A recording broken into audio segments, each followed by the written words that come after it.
కూటమి ప్రభుత్వంలో మూడు పార్టీల మధ్య విభేదాలు, అసంతృప్తులు సహజమేనని అనంతపురం జిల్లా ఇన్ఛార్జ్ మంత్రి టీజీ భారత్ అన్నారు. ఇది ఒక కుటుంబంలో అన్నదమ్ముల మధ్య ఉన్నటువంటి సంబంధాలేనని అన్నారు. జిల్లా పర్యటనలో భాగంగా ఆయన ఆర్ఎండ్బి అతిథి గృహంలో ఎమ్మెల్యేలు, పార్టీ అధ్యక్షుడు వెంకటశివుడు యాదవ్తో సమావేశం నిర్వహించారు. ఎన్డీఏ పార్టీల మధ్య నెలకొన్న అనుమానాలు, అనేక సమస్యల గురించి చర్చించారు. ఈ సందర్భంగా ఆయన మాట్లాడుతూ ఎన్డీఏ పార్టీల మధ్య ఎలాంటి విభేదాలు లేవన్నారు. అయితే చిన్న చిన్న అసంతృప్తులు ఉండడం సహజంగా కనిపిస్తోందన్నారు.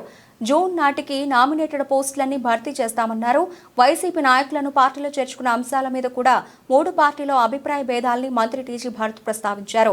ఇక నుంచి మూడు పార్టీలో చర్చించుకున్న తర్వాత చేరికలు ఉంటాయని ఆయన స్పష్టం చేశారు. అందరికీ నమస్కారం.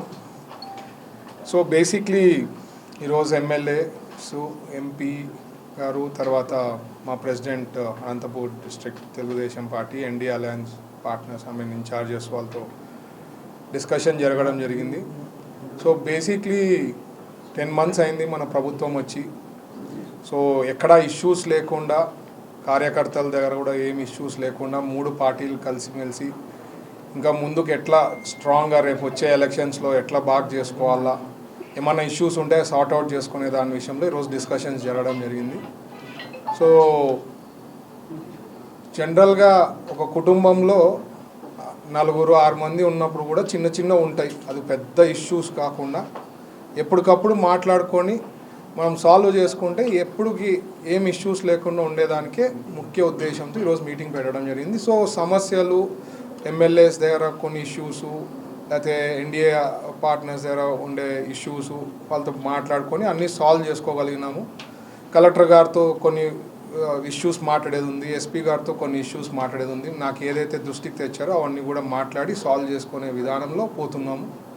సో ఖచ్చితంగా మా ఎన్డీఏ ప్రభుత్వం కొన్ని డికేడ్స్ పాలించాలనే ఉద్దేశంతో స్టేట్ వైడ్ ఇన్ఛార్జ్ మినిస్టర్లు న్యూట్రల్గా ఉంటారని చెప్పి ఉద్దేశంతో ఇన్ఛార్జ్ మినిస్టర్ ఒక డిస్ట్రిక్ట్కి పెడతారు. అక్కడ అందరితో మాట్లాడుకొని ఏమన్నా ఇష్యూస్ ఉంటే అప్పటికప్పుడు సాల్వ్ చేసుకునే విధానం పెట్టడం జరిగింది. ఇది ఒక సిస్టమ్ ఎప్పటి నుంచో ఉంది.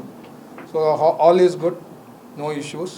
సార్ అన్ని కార్యకర్తలకి ఎక్కడ ప్రాబ్లం లేకుండా చూసుకునే బాధ్యత ఎన్డీఏ మా గవర్నమెంట్ పైన ఉంది కాబట్టి వీఆర్ టేకింగ్ ఈ డిస్కషన్స్తో మాట్లాడి స్ట్రక్చర్గా పోతా ఉంది. అన్నీ కూడా నాకు తెలిసి ఏవైతే పదవులు, నామినేటెడ్ పోస్టులు వితిన్ జూన్ లోపల కంప్లీట్ చేయాలనే ఉద్దేశం ఉంది. సో దాని గురించి ఏం పెద్ద ప్రాబ్లం లేదు. బట్ కొన్ని చోట్ల ఉంటుందండి, నేను అన్నా కదా, ఒక ఫ్యామిలీలో 4-5 మంది ఉంటేనే ఇష్యూస్ ఉంటాయి. పెద్ద సమస్య ఉన్నప్పుడు కొన్ని ఉంటాయి, కార్యకర్తలు కొన్ని ఇష్యూస్ చెప్తుంటారు, లేకపోతే వాళ్ళు ఎక్స్పెక్టేషన్ ఓవర్గా ఉంటుంది, వితిన్ 1 week 10 daysలో అయిపోవాలనుకుంటారు. సో స్టెప్ బై స్టెప్ స్ట్రక్చర్గా ఎవరికి ఏమి ఇష్యూస్ కాకుండా ఉండే చూసుకునే బాధ్యత మా పైన ఉంది, మేము చూసుకుంటాం. చాలా ఇచ్చాము కదండి, కార్పొరేషన్ ఇచ్చాము, డైరెక్టర్లది అయినాయి, మెంబర్స్ అయినాయి, ఈవెన్ టెంపుల్ కమిటీస్ కూడా అంతా ఇచ్చాడు, ఇంకా ఆల్రెడీ డిక్లేర్ అయ్యే దాంట్లో ఉంది. సో అన్నీ సార్ట్అవుట్ చేస్తారండి, నో ఇష్యూస్. అట్లా ఇక్కడ గొడవలు కూడా జరుగుతున్నాయి. అంటే మేము కూడా ఇప్పుడు ఇంటర్నల్గా డిస్కస్ చేసినప్పుడు మామూలుగా వేరే పార్టీ వాళ్ళు, వైఎస్ఆర్సీపీ వాళ్ళు షెల్టర్ తీసుకోవాలని, ఇప్పుడు ఎన్డీఏ 3 పార్టీలు ఉన్నాయి, ఇక్కడ బ్లాక్ లిస్ట్ అయింటారు అనుకోండి, ఇంకో పార్టీలో పోయి షెల్టర్ తీసుకోవాలని అనుకుంటూ ఉంటారు. బట్ ఇక్కడ డిస్కస్ చేసుకొని మ్యూచువల్గా అన్ని పార్టీస్తో ఏమి ఇష్యూస్ లేకుంటే ఆ పార్టీలో తీసుకోవాలనే ఉద్దేశంతో కూడా మేము డిస్కస్ చేయడం జరిగింది.